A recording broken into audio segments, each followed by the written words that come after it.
Notes on grief from a therapist. I'm Lauren. I'm a licensed therapist in New York, and I have a whole team of therapists on my team. One of them is specialized in grief, experienced grief herself in her own personal life, and she's been working with clients on grief a lot lately. So she put together a list of notes on grief that I really want to share with you because I think it's incredible. The only way you can avoid grief is if you avoid love. I totally understand why you would want to avoid grief at all costs after you experience it, but if the only way you can avoid ever grieving again is to avoid love, you will isolate and take a step back from relationships because you don't want to be hurt or abandoned ever again.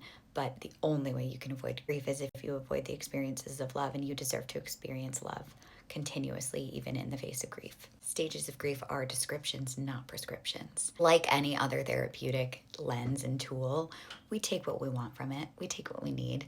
And if a stages of grief model really works for you and you want to work through all the different stages of grief in that model, it is not your prescription. It's not the only way that you have to work through grief. And the stages of grief is not a linear process. You may go back and forth between the stages, and that is perfectly fine. We learn to grow around the grief. So the grief stays there, and maybe we grow and change around it, and it becomes a part of us. We integrate it into who we are, but we never let it go completely, and we grow around it instead.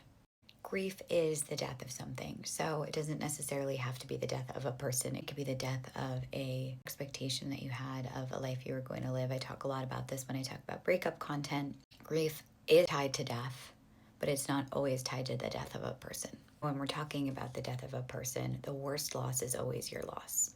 Don't compare it to someone else who's going through a different type of loss. This one's perfect for toxic positivity and the narratives and words of encouragement that people might share maybe misguidedly after loss. The gratitude is around the person, not the trauma. So we don't have to be grateful to the trauma or the loss for making us stronger or making us a better person. Caroline put it really well here. She said, I'm not grateful for the trauma teaching us a lesson, but grateful to have known this person in this lifetime. Grateful to be her father's daughter in this lifetime. This line too, no moving on, just moving forward. We're not moving on from the person or the loss of that person. We're just moving forward. It might make it a little bit easier to wrap your mindset around forward momentum by not also experiencing that guilt of moving on or away from that person. And in that same vein, experiencing joy can feel like a betrayal to your grief or sadness, but we have to remember that two things can exist at the same time.